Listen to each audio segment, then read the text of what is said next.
Thank you all for being here at the Sioux Falls City Council meeting. It is November 1st today. Believe it or not, we've got 2 months left of the year, and we thank everyone for being here today and for those watching at home. And we especially thank the Argus Leader for sending us 2 reporters today. Something big must be going on that I don't know about, but you guys will pick something out, I'm sure, to write about. Yeah, okay, yeah. They're short on reporters over there, huh? Okay. Or long on them, I should say. Okay. Any open discussion by the council, Councilor Staley? Okay. You had your finger up first. I gave everybody a little handout here, and on the top of it, it has the CASA prayer. I got that from a friend of mine, Rich Lauer, and so I just thought you might want to read that in your spare time. And below that, it is some information I got from Heath Hofteaser. I'll call him Heath H. Anyway, when I was doing some research for the speed solar signs earlier this year, we were talking about that, and the mayor was on Greg Belfridge last week, and that the speed solar sign issue came up on that show, and the mayor sounded like he was going to be putting a little more impetus into maybe exploring using those signs around town. And I wanted to bring up with the council that also there is going to be, they're taking input for anything we want to suggest for this new 229 corridor.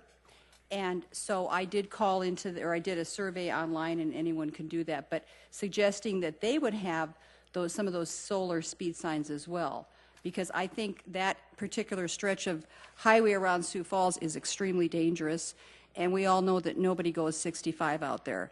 So having a few of those placed in that area would be great, and they need to know about these things now before they start implementing things in concrete. So that's my input. Thank you very much. Appreciate it. Councilor Erickson.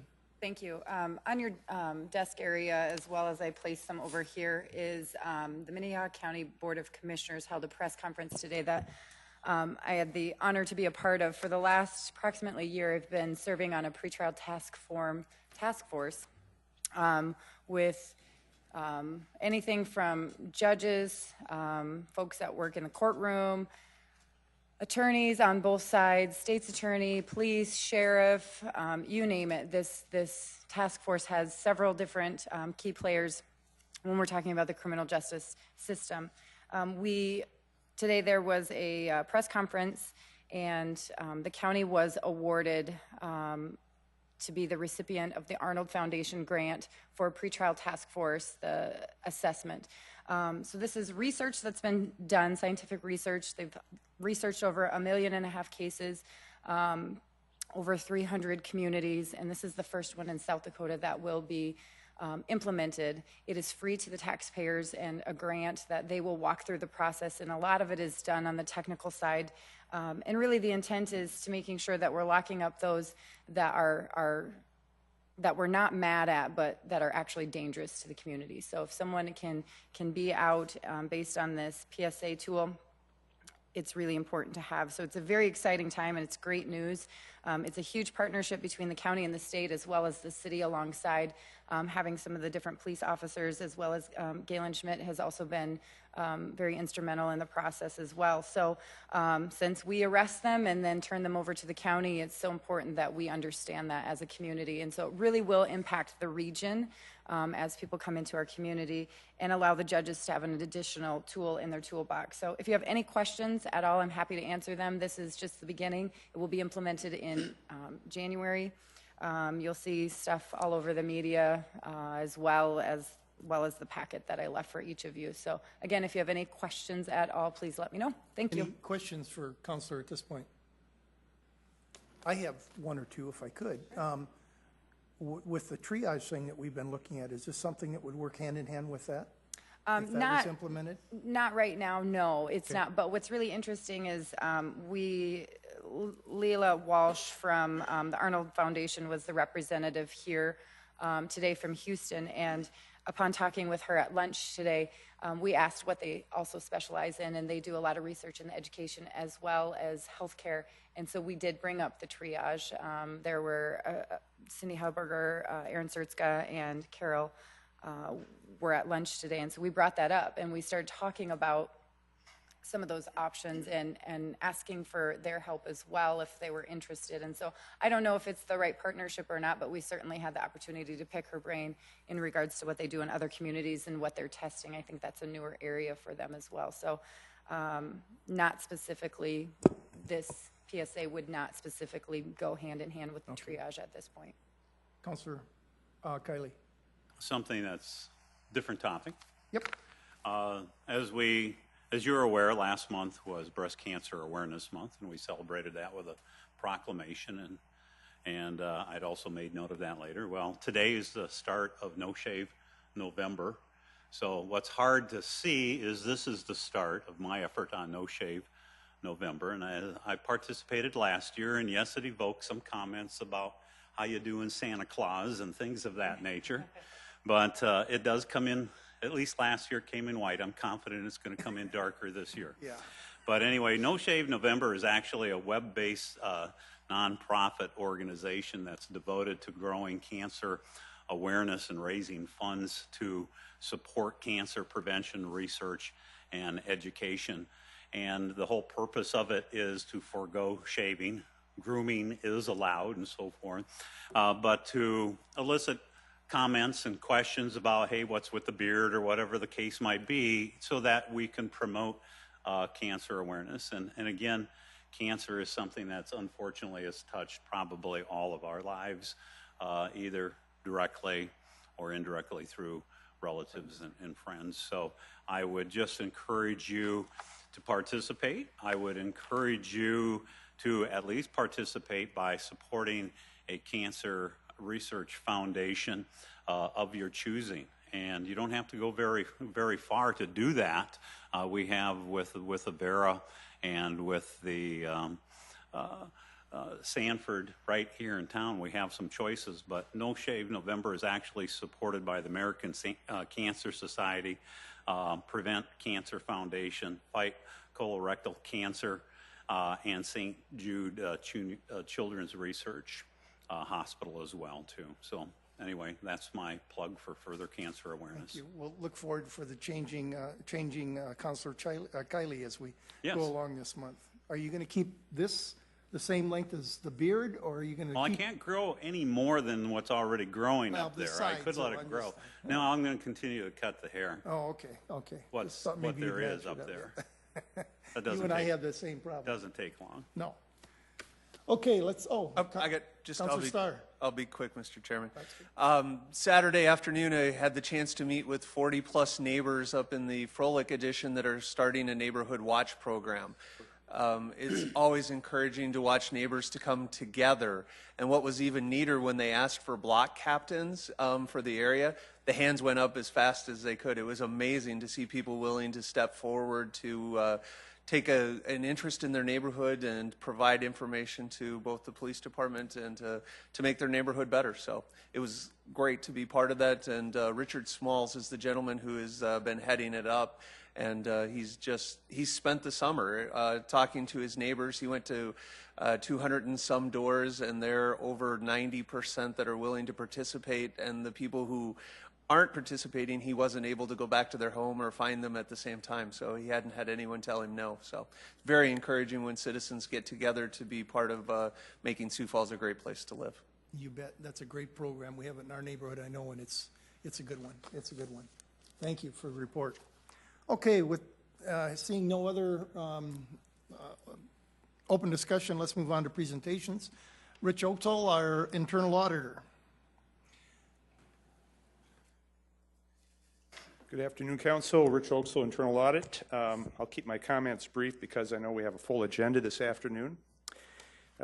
This was the first internal audit we've done of the agreement between the city and the Sioux Falls Development Foundation.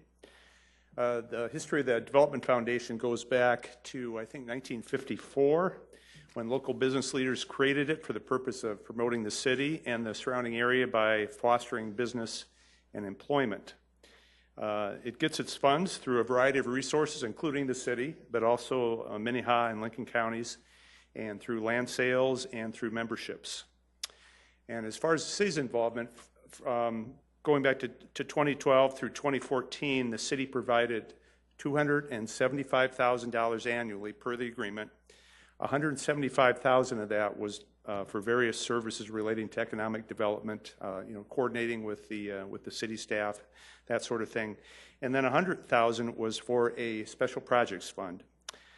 In 2015, the city provided the $175,000, but did not provide the $100,000 because it was considered discretionary according to the agreement, and the Development Foundation did not have a specific use for the money at that time.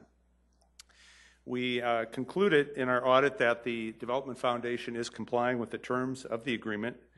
The foundation is very, very active in promoting the city, and the working relationships between the city, the Economic Development Division, and the foundation were described by both parties as excellent. The Special Projects Fund is being used according to the terms of the agreement, and on page 4, you can see what they've done from 2012 through 2015 with that money. There's some columns there with the date and the amount and the description and what they're using it for economic development. The foundation must match the money from the city. So it's not we just give them the money and they do something with it to incentivize businesses to come. They have to match that money dollar for dollar on the average, either with their own funds or with an in-kind contribution. So that's something that we checked during the audit, that they were in fact doing that and complying with the terms of the agreement for the Special Projects Fund. One thing we did note was that the scope of the audit was restricted to contract compliance or agreement compliance, so we didn't have any recommendations there. We did note while doing research into economic development groups that it's important to measure not only just the outputs, which would be measuring jobs that you created, but also considering measuring outcomes, which would be results. For example, the questions that might be asked and answered are how much do these created jobs pay, and is that a living wage in Sioux Falls or the surrounding area? Another question might be how do these incentives affect other companies in the region? So those questions are harder to answer. The Development Foundation and our Economic Development Office, they're aware of the research and they're aware of these efforts to measure outcomes. So we didn't make a specific recommendation about that, but we did have that discussion when we concluded the audit. I'd like to thank Slater Barr and his team, and Darren Ketchum and his team for their cooperation and assistance during this audit. It went very quickly and smoothly. They had all the records I needed to see, they provided immediately, and they were very easy to work with. So we're available for questions. I know Slater's here, Darren and his team are here, so if you have questions about the Development Foundation, I know they do have a presentation immediately following, so we'd be happy to answer those questions. Yes, Councilor Selberg. Thank you, Mr. Chairman. Quick question. So when you say the foundation did not have a specific use for money in 2016, so it wasn't provided, was it a use that did not fit the official description of what the money's for? Or they didn't have something specific in mind. They were planning to use it, and since it was discretionary, this was decided, I think, at the end of 2015, like in December 31st, the city did not provide the $100,000.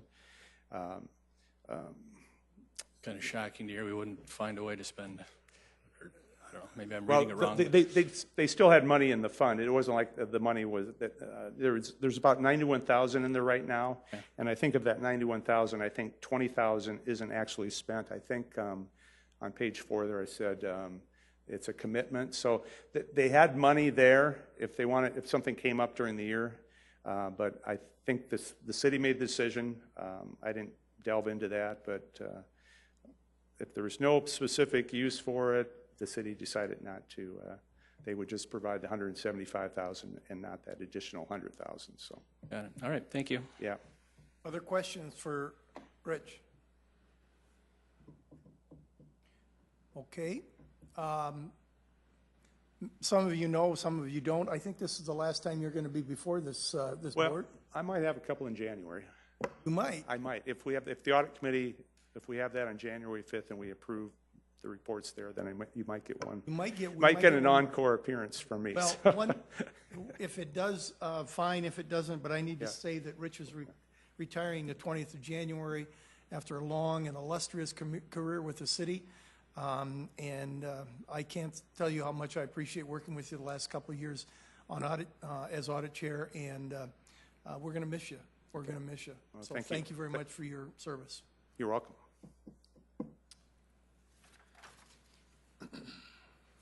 Okay, let's move on to Foundation Park. And Slater, you've got this one.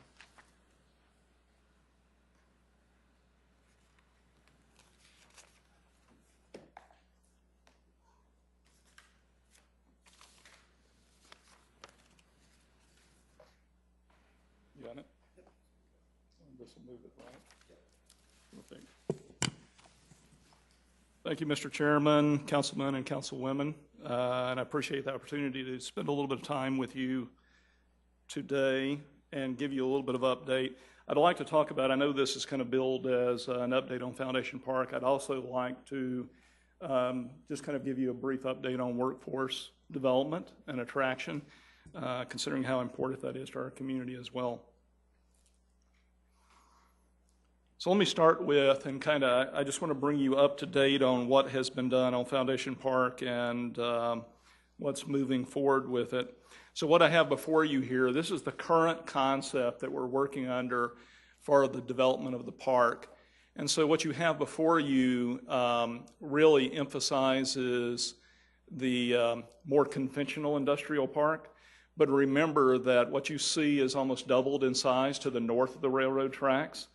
And the original concept was that we would develop south of the railroad tracks as a heavy industrial park, a larger sites, rail served for larger industrial projects, and we would reserve the portion of the park to the north of the tracks for what we would deem a mega project, or a project that would have just require several hundred acres, would be kind of a game-changing manufacturer for the community.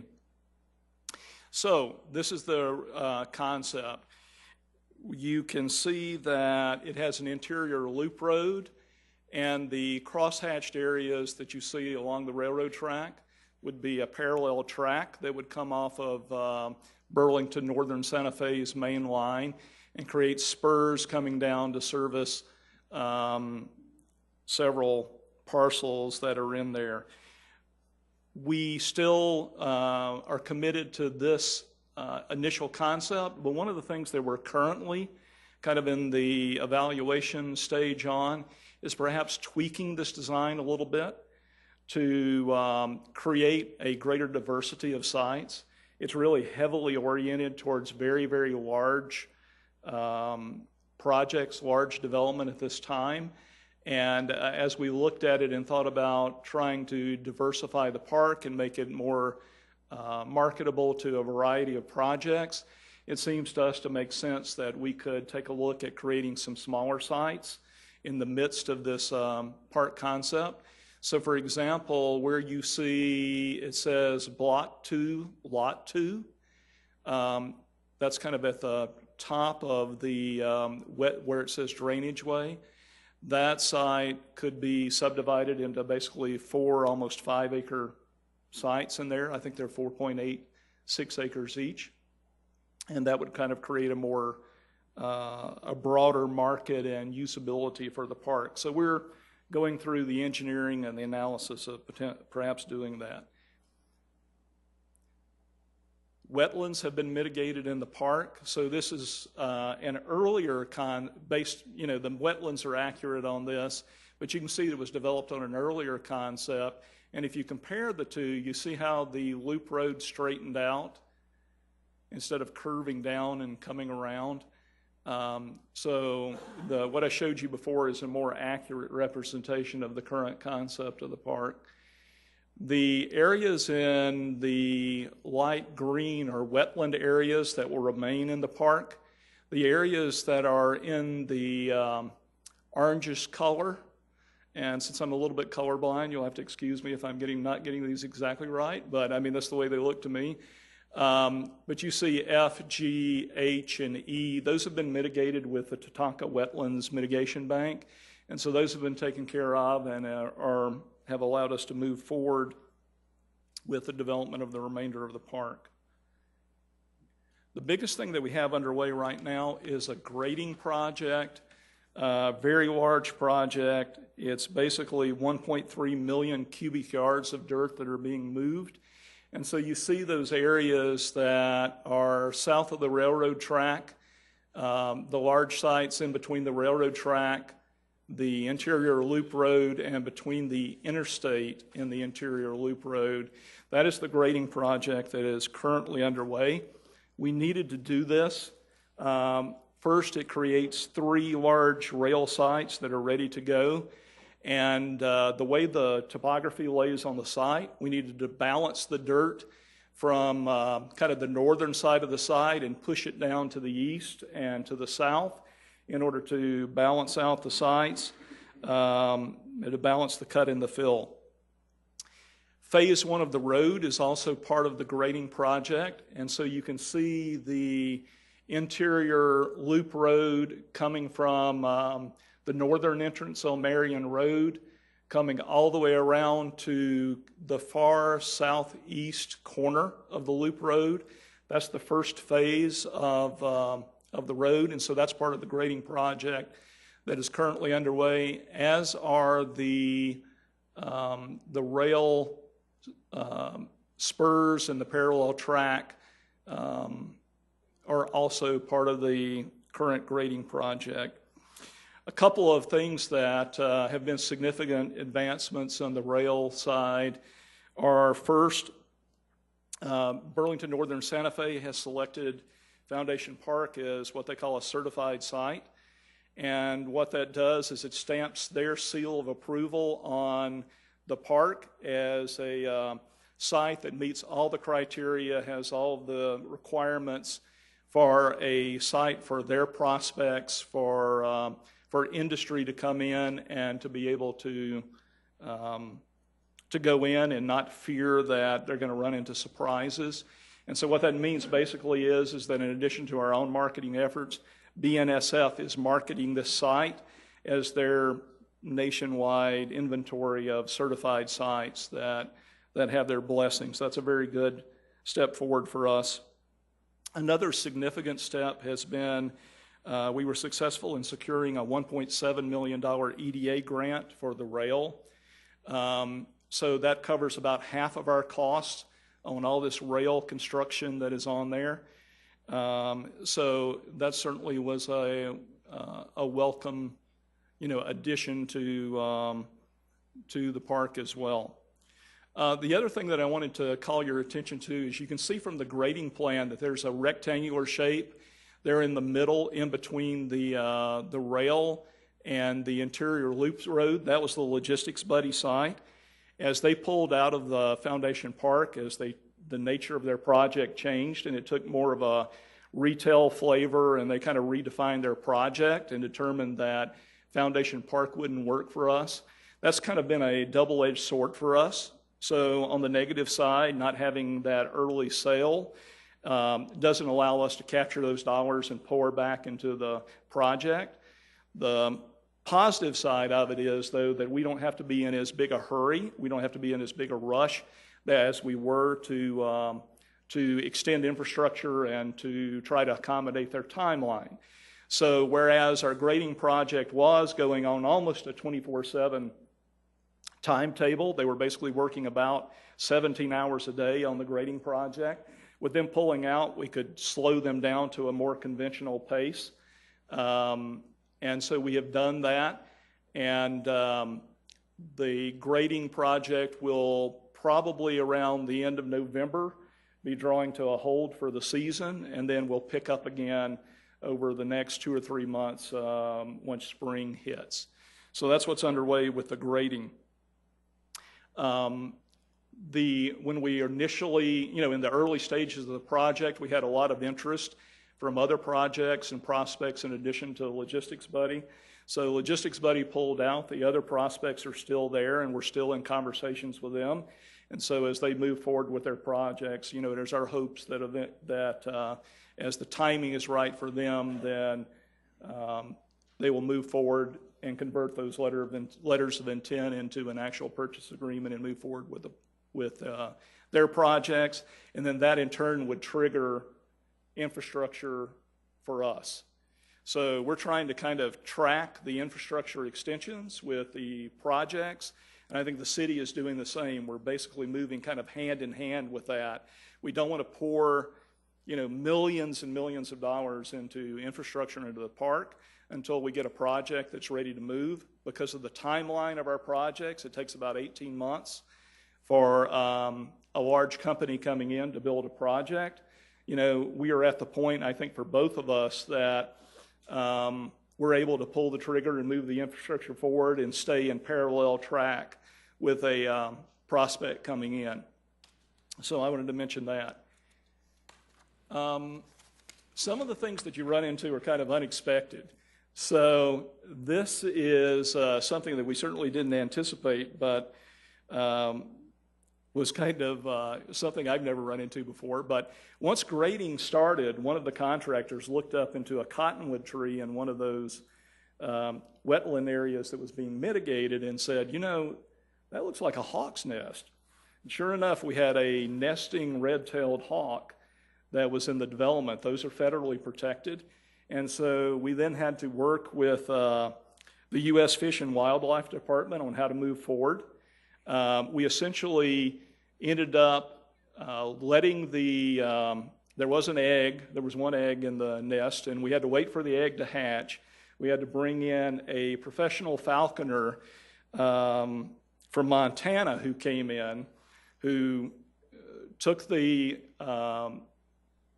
baby hawk out of the nest and ended up placing that hawk is now in Montana with a surrogate hawk family and is doing well. So anyway, you never know what you're going to run into when you're developing these type projects, but you know, we were glad everything worked out fine and we were able to continue to move forward with our project as well. Other things that have happened, Xcel Energy has built a new substation. So as you drive down I-29 and you kind of glance over on the south end of the park, you'll see this facility there, and that services not only the park but other areas as well. But that's certainly a welcome addition to infrastructure to service the park. The city has started work and improvements on Marion Road, and they also have purchased the property from us for the lift station, which would service the park, the sewer lift station, which is located on the southeast corner of the park, basically in the old location of the old Xcel substation that this new one replaced is where that will be. So one thing that I wanted to bring up that I think is significant is because you hear in the community sometimes people talking about the expenses, the cost of extending infrastructure into a development like this. So right now, the city's expenditures into the park are basically limited to these two items here, in addition to engineering and design and things like that, but are the improvements that have been made on Marion Road and the purchase of that small piece of property for the substation. And so they, like us, are looking for the trigger to move forward with further expenses. And I think we're queued up and ready to go that when we have a project that's ready to move forward, then the city will start moving forward with even more further infrastructure investment into the park, as we will move forward with further infrastructure investment into the park. The other thing is that when you talk about infrastructure investments in a development like this, you have to tie together the reality that, yes, there are public investments in infrastructure into this park, but you can't say that and leave out the portion about the recapture of those payments through platting fees and sewer recovery fees. And so when you look at those calculations on our 820 acres, right now that would total about $15.2 million that the Development Foundation ultimately would pay back to the city for their investments in infrastructure into the park. And so I just wanted to kind of make those comments as well. I thought what I'd do before we get to just open it up to questions, I just wanted to, I don't have any slides on this because it's a little early in the game for us, but many of you know Lon Clemenson was hired as our VP of Workforce Development to help move forward the initiatives that came out of the Strategic Workforce Action Agenda. So just, you know, a quick, he's been on board for 6 weeks now. He's been very, very involved in meeting with all the different partners in workforce development in the community. Kind of the thing that he's mainly focused on right now is the development and creation of what we're calling a talent portal. And I want to differentiate this from a job search site. Talent portals typically encompass that function, but far more than that. If you look across the nation at best practices, talent portals are really telling the story to someone considering relocating to a community for their career. What's it like to live there? Why would I want to be there? What is it going to cost me to live there? What is there to do? So it's a much broader perspective than just searching for a job, but that's what we're working towards right now. We've identified the structure and the areas that we want to include in the web portal, and right now we're kind of testing those in conversations with larger employers, asking them, what do you want to see? What would help you attract employees? And kind of incorporating and pulling those together. But we're trying to move forward on the development of that portal as rapidly as possible. Just a couple of other highlights that I would bring up. One of the other areas that we think is kind of low-hanging fruit that we need to be working towards as a community is that area, what we refer to as targeted populations. But we're basically talking about everything from immigrants and refugees and how do we get them culturally assimilated and into the workforce as quickly as possible, to retirees, basically how do we mine our workforce for as many people and provide them the opportunities that they want and deserve. And so we are working towards that now. We're in the very early stages looking at what other communities have done throughout the nation. Lon has been meeting with Bob Griggs and Southeast Technical Institute, having conversations with them about their programs and what would be required to integrate or more quickly move the immigrant population through job training in technical professions. And we've also just recently, we have asked Betty Oldenkamp with Lutheran Social Services to join us on our board of directors. We think that she would be a valuable addition and provide a perspective that we probably lack right now in a depth of understanding of those populations and what we need to do in order to assist them. So with that, I just want to open it up to your questions and make myself available to answer anything that you might have. Councilor Kelly.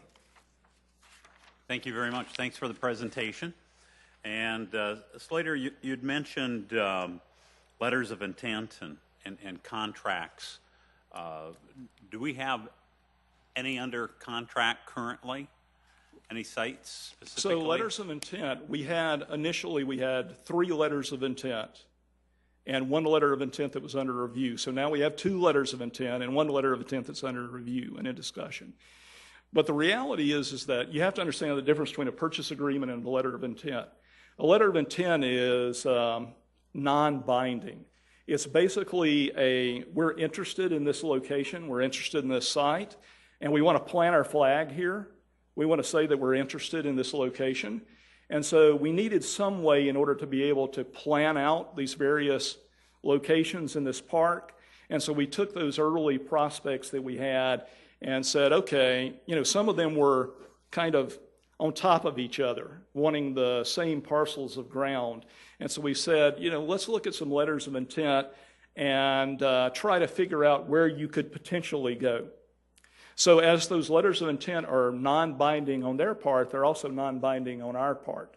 So if we have another prospect that comes in immediately before they're ready to sign a purchase agreement before their project is fully cooked, if you will, then we can accommodate that. We can move them into that site. And I think maybe the important comment that you made regarding that is you feel that you're running a parallel track, and I'm using your words here, between the park and prospects. So you're at a point where if they do make the decision that, yes, we're coming here, that you can keep up with their needs as they're, absolutely. As they're in the building. So we're at that point. Everything I know on the city side is ready to go to bid, but we don't want to do that until we have a project that's ready to sign on the dotted line and close. In the same way, we don't necessarily want to extend infrastructure in the millions of dollars without having that commitment. So both of us are moving forward to a point of stability, I would refer to it as, so that the park is marketable, we're able to get into it, we're able to drive in, we're able to show sites and everything, but without, as I said, expending millions upon millions of dollars without having, kind of an anchor project there to justify that. Okay, thank you. Okay. I may have one more later, but I'll yield for now. Councilor Neisert. I'm curious what the challenges are to get the first big one. I would think if I'm the first one in, there's going to be things I'm going to be faced with that, if I'm one of the last ones in. Like, for example, if I decide to build in here and I have to go partway across the park, do I have to front all the costs to put in all of that sewer and then do a private cost recovery with others later? Or, what are the challenges for you to hit the first big one? No, as developers, that's on us. That's on us to bring in for example, the road, or to bring in the rail. So for us, the costliest scenario, if you will, would be like a site adjacent to the interstate, because that would be a rail project and would require us to immediately need to construct the majority of the road and the rail infrastructure into the park. Whereas if we had our initial project went adjacent to Marion Road, then we have a portion of a road to construct. And, so it's those type of valuations that we've been going through and looking at the cost scenarios and everything on those. But we certainly don't want to turn any projects away, and we want to make ourselves attractive and available, to anything that shows up. But just from a prudent standpoint, we need to understand different projects and different locations will trigger different levels of infrastructure, either earlier on or later on.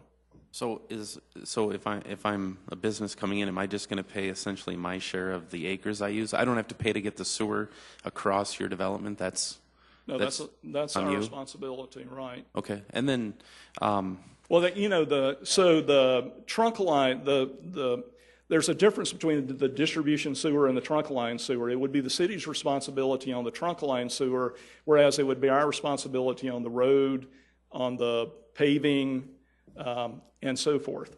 Okay, and then in general with this and then other developments, I'm just curious.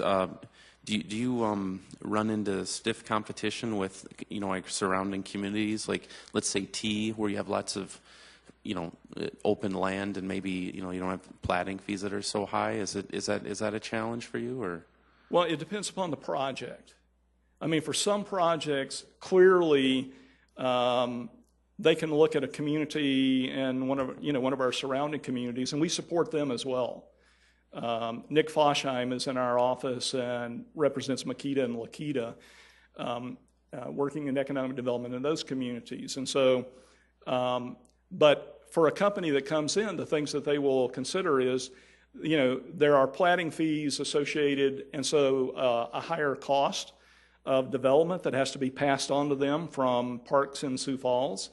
But they may want to be closer into whether it's the rail infrastructure, or closer to that intersection of two interstates, or closer to the population base and the services, the other supporting industries that are in Sioux Falls. Or conversely, they may make the determination that you know, I could go down to a community on the outskirts of Sioux Falls, and I have access to almost as large a population base. You know, I also have access to at least one of those interstates immediately, and it's less costly for me. Every industry kind of has its own value equation, and so, you know, they weigh that, and some will determine that it's more feasible for them to go, you know, somewhere else in our region, or even another state, whereas others will look at this and go, that's exactly what I'm looking for. So that's part of the conversation that we're having when I said about kind of tweaking the design and making sure that as much as possible we have a full inventory that's available to all prospects, you know. Councilor Staley? First of all, I wanted to say thank you to this man. We met, a few months ago, and did something that I think would be beneficial for all of us to hear. We went through, and he helped to kind of piece together how the Development Foundation, Forward Sioux Falls, and the Chamber come together, because there's parts that overlap, there's parts that are separate, and we both acknowledge it's somewhat complex as to how they function together. So that would be a great informational sometime. Going back to May, when we raised the former council or previous council raised the water and sewer rates, and I know we had the foundation park in there, and it was it 20 million or 80 million that we were using that as part of the reason to raise the rates. Do you remember which one it was? It was either 20 or 80. So my question is that part of what we did to support that, has that been done, or is any of that relying on the ongoing development as to when the city would be putting that money out there? I don't know if I can answer that. I think that would be probably a more appropriate question for Mark Cotter. I just was thinking about that. I think you're talking about the sewer line that we're putting in now that goes up just north and a small lift and the lift station, rather than when we're talking about that other project, having to do the sewer line all the way from there, all the way down to the sewage disposal plant out there. And that was a very significant piece of business or piece of money as compared to the $5 or $10 million, I think, that we're doing right now. But Mark Cotter did indicate to me that the money that was being allocated was going to be, that would be paid back as the park was developing. Mm-hmm. Did you have something to add? I just would caution us to not be throwing out numbers that none of us recalls the exact numbers or what it all goes to, and that's not Mr. Barr's area. I would just caution us to, if we're going to talk water fees and the ways that we're spending that money, let's have someone come in who's an expert. I'm not saying that you're not, but you're an expert in your own area, Mr. Barr, and I just appreciate that we not be throwing out these extravagant numbers, not knowing what they really mean. And I would acknowledge my lack of expertise in water rate increase. I don't know that was tied to the sewer and water. It was sewer. Okay. Councilor Kiley. Slater, to what degree do you think workforce? And I know you mentioned that you'd also like to just touch a little bit on workforce development and availability. The availability of workforce, how is that factoring in on the development of Foundation Park? Because with a 1.9 last month, it was 1.9% unemployment rate. So basically anybody that's working is working. So it's great for us. But if I'm a prospective employer moving a big business to town, I'd have to look at that very seriously. Yeah, so that's a good point. You know, it actually, there are really two questions that come out of the chute, just bang, bang, when a site selector representing a company comes to our community. The first one is, do you have a site that meets my needs? Because, you know, although we refer to it as site selection, we call them site selectors, site selection consultants, it's really misnamed. It's really site elimination. They're looking for what is the reason that I can cut you off of my evaluation matrix as quickly as possible, because then I can concentrate on the communities where I really have an opportunity. So first question is, do you have a site that works for me? Because if you don't, then there's no need for me to dig any further, and I can say bye and move on to the next community. The second question is, do you have the people that I need with the skills that I need? And they come really rapid fire. One of the things with a community like ours, I've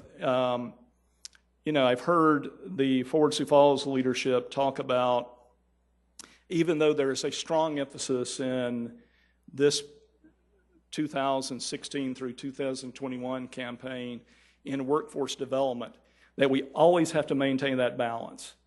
Because if you go back to the previous Forward Sioux Falls campaign, when we were in the recession, nobody was talking about the shortage of workers. They were talking about, we've got to create jobs. And so what we have to do as a community, I think, is to really look forward and make sure that we have a balanced approach that as these cycles of economic prosperity and economic distress will kind of move like this, that we are continuing to have a long-term approach, not only to workforce development, but also to economic development, to industrial recruitment. I think this really sets the stage for the next, what we're projecting sales out right now. I mean, I wouldn't anticipate that this park would be filled until 2030 or later, even later. It'll be well out there because this is a big, big development. So this is a very long-term game. It's not like building a stick-built house. This is not going to be a quick development process, and it will be a very, very long sales process as well. And so we have to kind of recognize that. On the workforce development issue, I think it's the same thing. As a community, we're really starting to dive into what can we do as a community, not only to understand our workforce, but how do we impact it? How do we attract more workers? How do we align the jobs that our community will have in the future with the training programs that we have? And how do we make the best use of not only what we have, but what we can bring into here? So it's both. And just as those are the two primary questions that site selector is going to look into when they come into our community, we have to do the same. But like an answer to, I think here is an interesting statistic to me, is well, not a statistic, but I guess just a fact.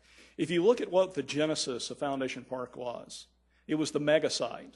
It wasn't this development in front of you. It was the mega site because there was a very, very large international manufacturer that showed up in 2012-13 time period wanting to consider a location in Sioux Falls. And we probably had the tightest unemployment rate of any community that they were considering. And yet we ended up kind of leading the pack for that project. And the reason was because the wages that they paid, they looked at our wage rate base and they said, we can, the wages that we pay at are a little bit higher than that. And with our brand identity of our company, we're talking about hiring 600 people and we don't anticipate any trouble at all. So again, it goes back to that the value equation for every project is different. And so for one company will come in here and they'll look at that 1.9% unemployment rate, but they'll look at the wages and they'll look at the skills in the community and then they'll go, we won't have any problem getting everybody that we need. For another company coming in, they're going to look at that and go, no way. We need to move on to a community where there's a more readily available workforce. It's just different. We just need to be prepared as best we can for all of those situations. Councilor Selbert? Thank you. Thank you, Slater. As far as when we're talking letters of intent and recruitment for Foundation Park goes, are inquiries at this point more, local, regional, national, or pretty good percentage of all of it? Yeah. They continue to be a mixture of both local companies, regional companies, and national companies. Okay. Seeing no other questions, I have a couple. This talent portal that Lon is starting, it really interests me. I think that's a great idea. Can you tell me a little bit about what areas that we're looking at to focus on? You kind of indicated, or is that something you don't want to disclose? Sure. I mean, I don't have as in-depth knowledge of it as Lon does, of course, because he's been tasked with doing that. But I can tell you that part of what it looks at are things such as, it's answering, if you put yourself in the shoes of moving into this community, what is it that you want to know? Mm-hmm. So you want to know about schools. You want to know about neighborhoods. You want to know about what is there to do. What is the quality of life like? You want to know, can I get a job there? And by the way, so if I'm looking at this area, what's the cost of living there compared to where I am? So how far do those dollars go? Those are all questions that, people have running through their head as they're evaluating that change. So if you look at best practices around the country, there are some of them that have maps of neighborhood areas and photos of representative homes and representative pricing of those homes. There are others that have the events calendar right there as part of the talent portal so that people can see, oh, there's concerts there, and oh gosh, look at what there is to do downtown, and here's the list of restaurants, or whatever it may be. But it's a far more comprehensive look, and frankly, we think that we have all of those elements already here in the community, but some are on this website, and some are on this website, and some are located over here, and it's pulling all that together in a very easy manner for somebody to look at, and I think employers are excited about it because then that will give them something to send to prospective employees and go, hey, you need to look here as you're evaluating Sioux Falls. So you're not targeting specific areas of the economy, for instance, financial or medical or agricultural or something like that, as much as you're making it a generic kind of thing? There'll be some, it'll have the generic components, but there'll be some of that as well. Okay. Good. And one of the things that we've heard as we've talked to employers is make sure it's just not kind of white collar oriented. It needs to address the spectrum of jobs that are in our community, and that includes blue collar, gray collar, white collar, everything in between. Super. We'll look forward to having some updates on that as we go along. So I think that's a wonderful thing, a good thing that we should be doing. Okay, thank you very much, Slater. Appreciate it. Next, we have Transit Development, Sam Trabelka.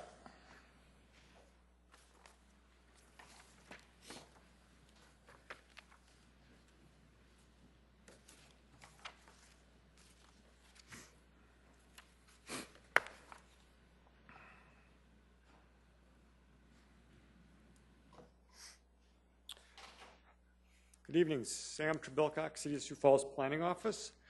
The Transit Development Plan is, as it states up here, strategies for the future for transit. The current Transit Development Plan was adopted in 2011. It was a 5-year plan. Thus, we wanted to make some changes, some updates. This particular Transit Development Plan is really looking to build off of the Transit Task Force recommendations and the goals within that report, and also to look at specific route changes as part of a comprehensive route operational analysis. Some of this presentation is a little bit of review as I came to you in July. I'm going to go through some of the early stuff fairly quickly. What are some of the challenges to Sioux Area Metro? The federal capital funding has been reduced, making it difficult to fund current and future capital needs. Paratransit expenses are high, and demand for additional services cannot be provided within our current funding projections. That's something we've been dealing with really for the past 3 years. So what have we done? We've looked at in the last 3 years, we've made changes to the trolley, made it gone to a private entity. School services just recently ended. We weren't able to do that within our current capital projections for replacing those buses. We increased fares. We reduced the paratransit service area, so we have done things to help sustain that transit system. But we want to look at doing something, and we're going to need to do something more than just that. As I talked about in July, we did some comparables. We looked at our transit system to 19 other communities in the region. The main few things that we found is that, number one, our paratransit ridership is much higher than comparables. We were consistently in the top 3 of those 20. One of the other ones that was high was like Rapid City. To give you an example, the level, our paratransit ridership tends to be comparable to Omaha, Nebraska, which is about 720,000 people. That obviously doesn't exactly compute very comparably. Certainly at the same time, our fixed route ridership is much lower on the lower side. And also we found is the state of South Dakota provides very little funding compared to other states. Not the only state that doesn't provide very little funding, but certainly that's an issue. Some of the things that we found as part of the comprehensive operational analysis, and Eric Meyerson, he's also here today, put together the bulk of that section of the plan. We found that SAM currently operates only 17 fixed route vehicles in peak service, which is only 1 peak bus per 10,000 residents. The amount of fixed route service provided in the communities remained relatively flat for the past 40 years. Routes that were extended during that period were extended by adding complex one-way loops, and the one-way loop configurations often require a significant amount of out-of-direction travel for customers to reach their desired destinations. So really what we want to look at, and what our recommendation is a part of this plan, is to redesign many of those routes to operate in a more direct manner, to get rid of some of those one-way loop routes, and to look at what we call providing more bi-directional routes, just where the routes going out and back on the same route. People would tend to use those routes much more in our research and experience. We also like to increase midday frequencies on more of those productive routes to 30 minutes. We have a lot of routes that are at 60 minutes, less usage for those routes. Significantly reduce the number of one-way loops, as I mentioned. Improve service to unserved areas such as the southeast and west areas of the community. Reduce service on poorly performing residential segments, such as Blauvelt Avenue. We're on Blauvelt Avenue. You can imagine the buses going down some of those streets, especially in the winter, through uncontrolled intersections, not exactly safe or very quick. Focus service to serve streets with snow clearance priority. Modify routes to eliminate left turns on the major streets with uncontrolled intersections. We have quite a few of those. We'd like to avoid those, again, to improve the on-time performance. What are some of our paratransit challenges?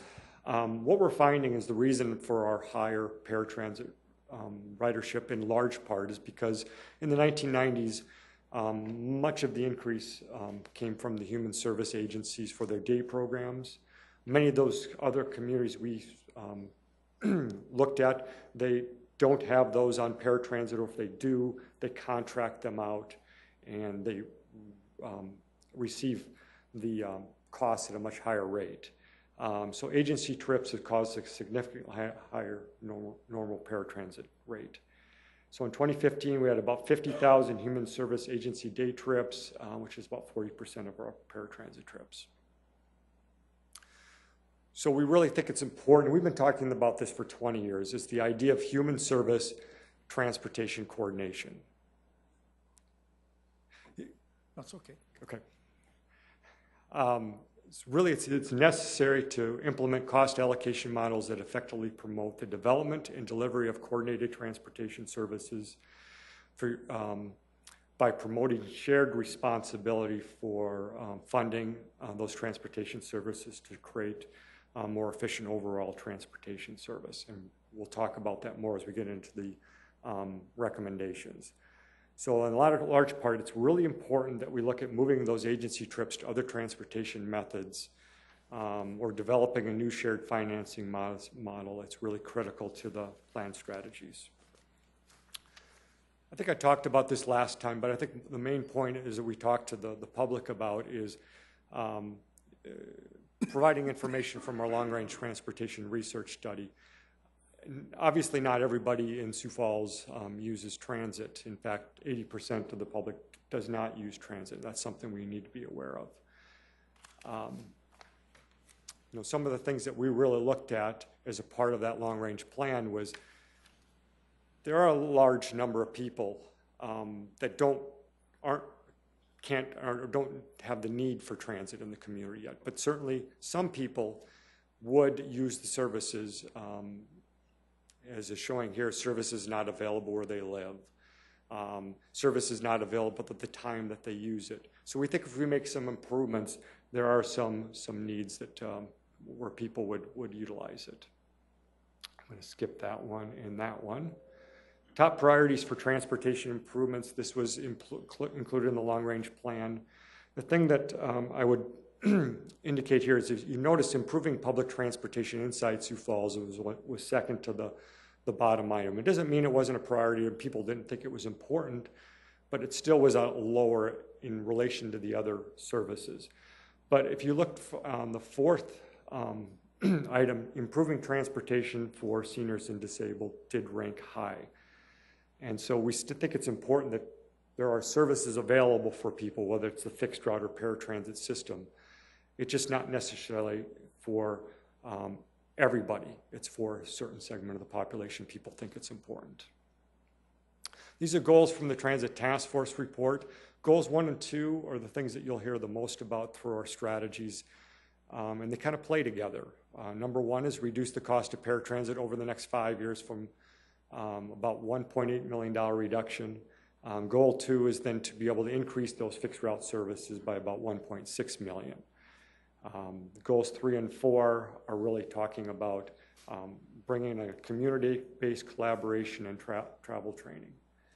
We really think that's important too to look at. So how do some of the strategies in this transit development plan, how do they lay out here? Goal 1 is the reduce the cost of paratransit. And even as of this year, the first one we have started on, and that's CCTS, or people also known as River Cities. We've started that pilot project. We have about 300 trips a week on there now. It's been working really well. The main thing is how can we keep this going? And we've been working with Lifescape and Dakota Abilities and Department of Human Services to try to find ways to equitably share those transportation costs as we move forward. And I think that's really important here.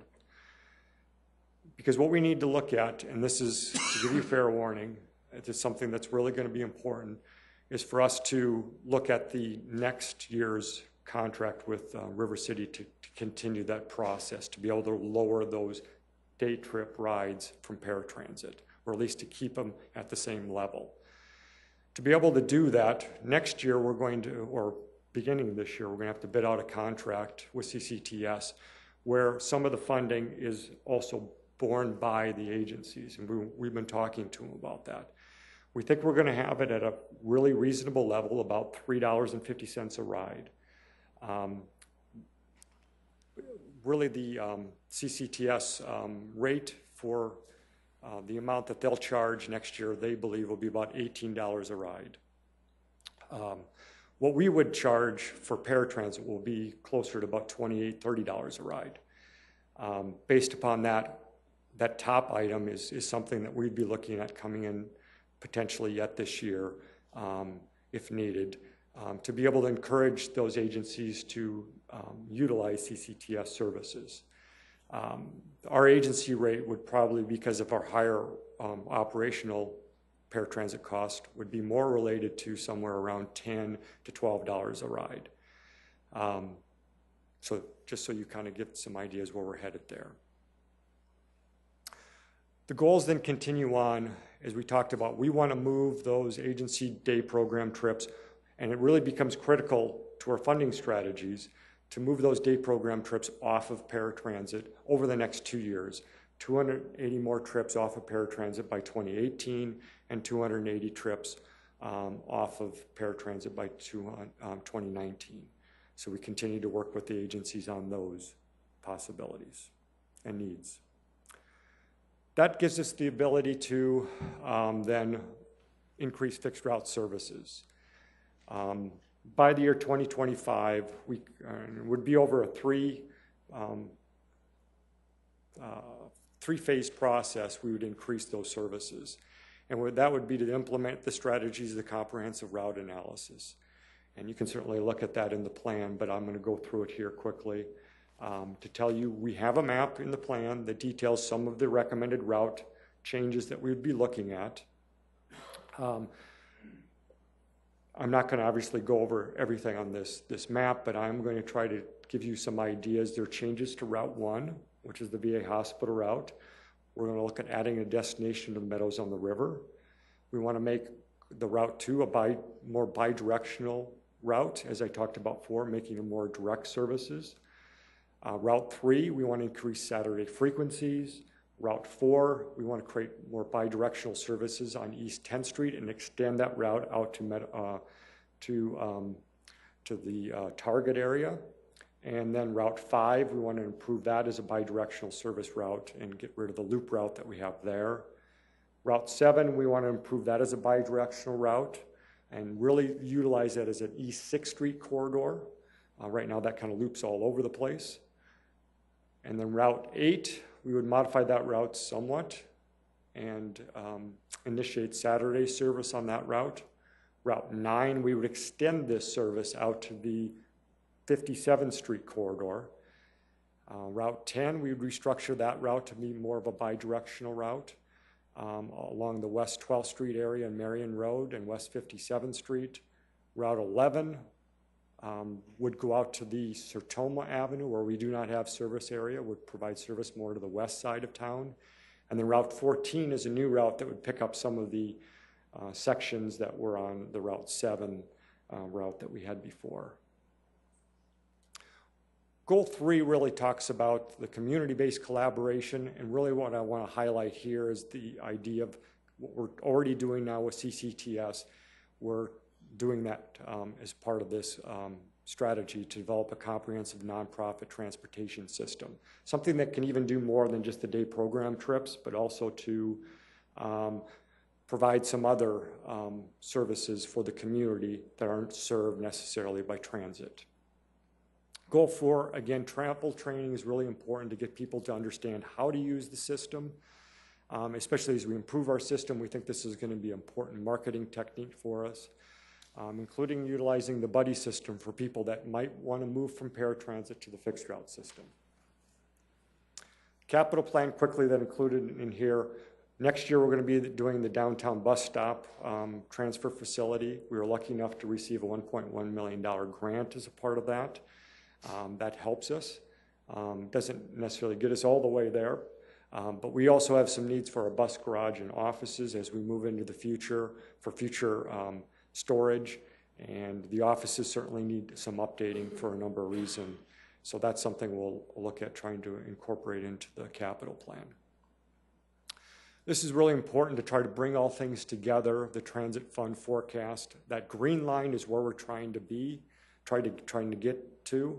You can see the where zero is at, and even when we get out with our transit fund forecast, this is cutting the paratransit day program trips as much as we can, or moving them to CCTS, doing them differently is the best way to put that. And then also increasing our fixed route services over time. We can stay and keep our transit fund above zero and be on the significant positive side. By 2026, we need to start looking at some changes then too, because of the capital and replacement costs for our bus system as we get into that area. But if we don't do that, you can see by 2020, if we don't do something with paratransit, we're going to have some issues as we get into the future. So, our public involvement as part of this plan has included some stakeholder meetings, MPO meetings, Metropolitan Planning Organization meetings. We had 2 public open houses at the downtown library and the downtown bus stop, and then we also had PTAB review, and they recommended approval. City Council, we're recommending now that this would go to, with your guys' support, resolution for the November 15th meeting. With that, I would take any questions that you have. Councilor Erpenbach. Thank you, Sam. Lots of stuff to think about, and I know that some members of this council have been involved with this conversation over a period of years, and so I appreciate you kind of putting a little bit of that historical perspective on it.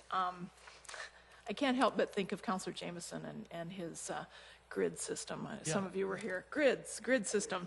We're getting closer. This is kind of a hybrid of a grid, right? So it's awesome to start thinking about what our community can be when it comes to public transportation. My biggest concern after saying all of that is the last slide. The resolution cannot be scheduled for the 15th of November. Am I correct that that's the week? I'm sorry, say that again? The 15th of November, is that not when so many of us are gone? Yes. So that would be my one. I mean, I'm excited about the conversation. I'm excited about pushing this forward. Let's not do it when half the council's not here. Sure. Is that it? Mm-hmm. Councilor Kiley? I didn't expect that little. Usually we have a lot more. Okay, I better move on to save Councilor Rolfing here. Okay, the 2 major issues, as I see it, Sioux Falls has much lower fixed route ridership than most cities that we were compared to, and then the agency trips and the cost of paratransit. Those factor in. Obviously, if we could increase the ridership, that would help to offset some of the expenses associated with paratransit, or at least give us additional funding that doesn't exist now. But I'm just curious here, in strategies goal 1, page 3 of your slide, you've got a January 2018 move 280 additional agency trips per week off of paratransit. And then January 2018 agency fares for all agency trips. The CCTS trips are falling, if they're falling, well short of projections. So you'd implement agency fares. Right. Have you defined well short of projections? 20%, No, 40%? there isn't. I mean, I'll give you an example first with the agency rates that we'd bring forward even at maybe the end of this year. There'd be very targeted agency rates for very specific, most of them would be outside of the 3/4 mile area, paratransit area, or the ones that are utilizing CCTS services right now. We'd really want to encourage them to stay with CCTS. Otherwise, as you can imagine, if those come back, we have 350 rides a week that we have to build back up on our paratransit system. That's the wrong direction we want to be going. So the same thing goes for the 280 for 2018. If we're not able to maintain that, we're going to have to start looking at agency fares, again, targeted to the areas that we think we can work with the agencies on to bring them over to CCTS or another service. Maybe they want to do it on their own or however it is.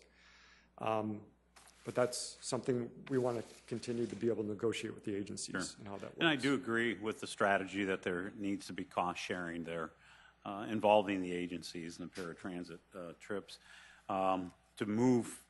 In order to expand, we have to accomplish that, as well as I see it too, we need to make the system convenient for the user. And I think that may be the biggest drawback that we're facing right now if we're looking at fares outside of paratransit, is that convenience. So I would encourage you to implement these strategies as soon as possible. Thank you. Hearing no other questions, I have one observation, if I could, Sam. On your first little chart thing where it says reason residents do not use public transit more often or currently they don't use it at all.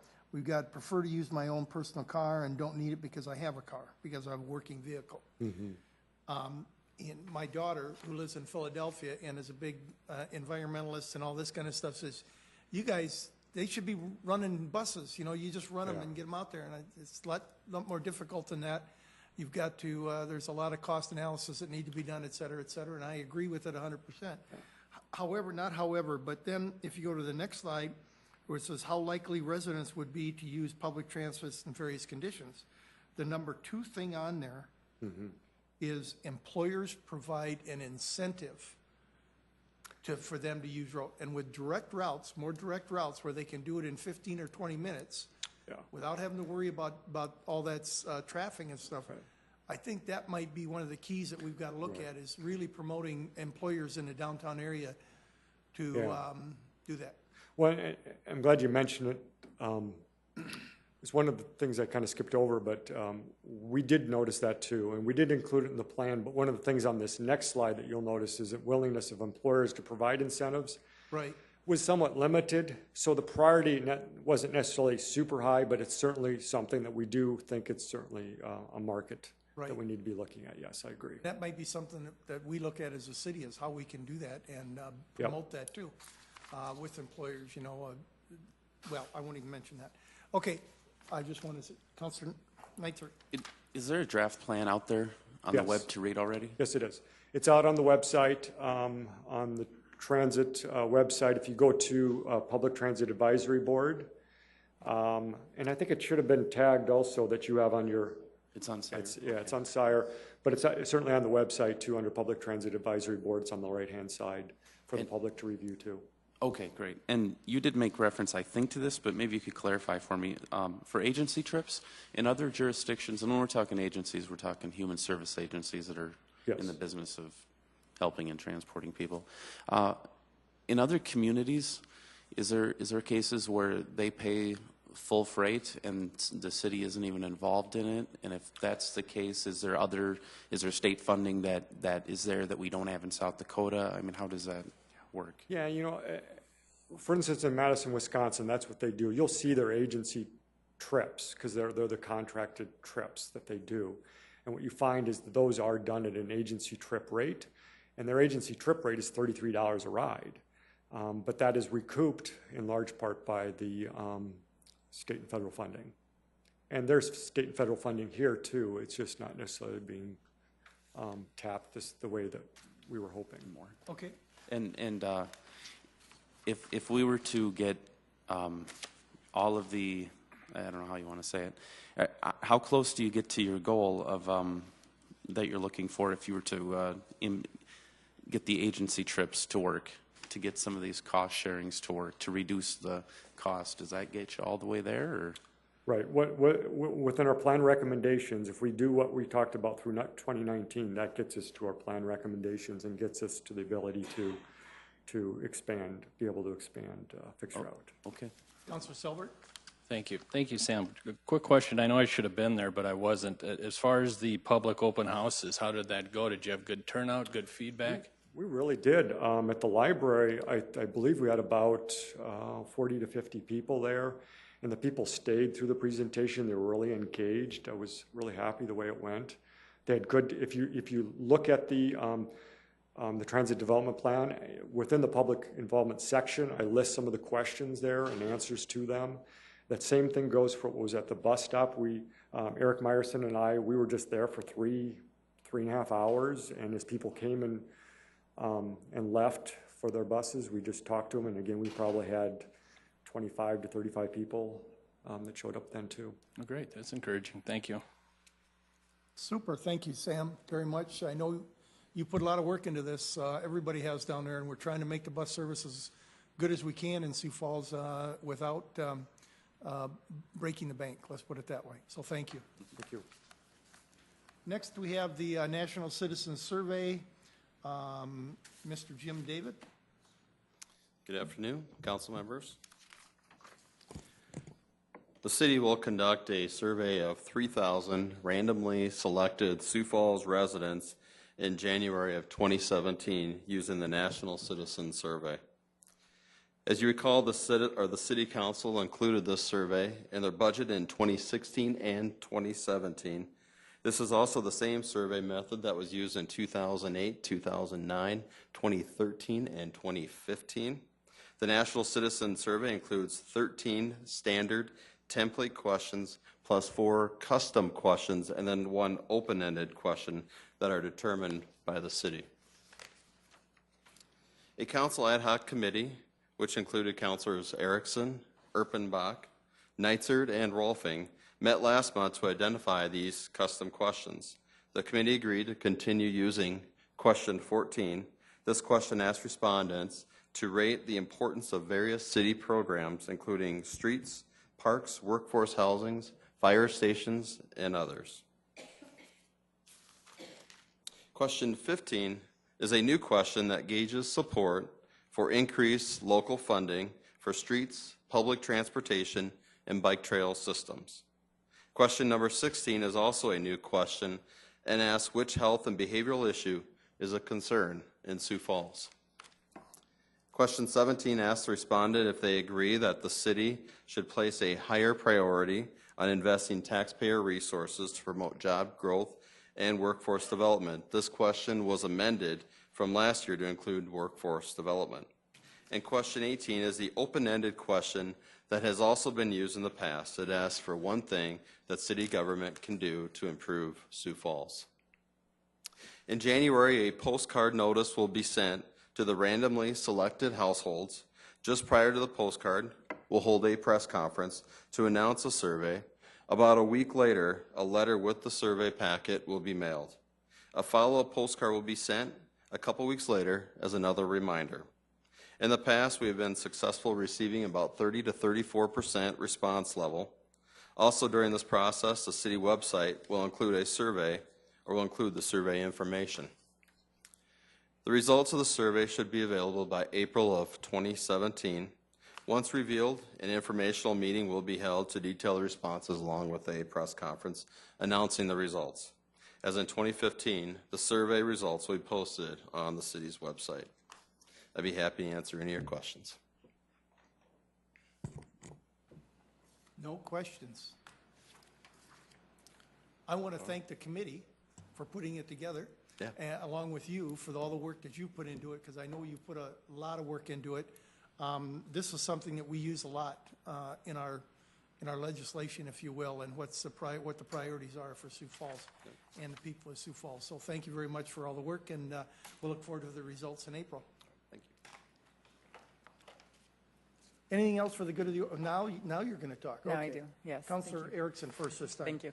One thing I just want to mention, because it comes up every year, is the postcards, the 3,000 surveys that go out. If you are a city employee or elected official within the city council, you will not be on that list. And so it's just important to recognize that, as it seems that comes up every single year, that people ask questions as far as, if I'm a city employee, will I get it? But no, you will not. It's strictly scrubbed and removed from there. Right.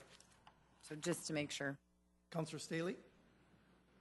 So am I reading this right on number 15, that we are putting it out there, the possibility of having the city repair and replace sidewalks? No. Well, I see that's, Yeah, that was a survey question that was asked. That was a part of the well, I mean, committee that question. we're asking people that. We are asking. So, people that. so that's, Yeah, go ahead. so we're asking people if they want the city to take care of the sidewalks. I think on that, if I'm not mistaken, oh, that's the demographics one. Yeah, number 15 there, Yeah, two repair sidewalks. and replace of existing sidewalks. So that would be like we do now, sending out notice that there's a repair and replacement, there's something wrong with it. And do you just want us to come in and do it, or do you want to be able to do it yourself? And then not be billed by the city for it? Thank you. Okay? I don't think we're offering to repair and replace anybody's sidewalk, even if it is. That's not our policy or our laws. But, anything else? It requires 10. Okay, I will adjourn this meeting.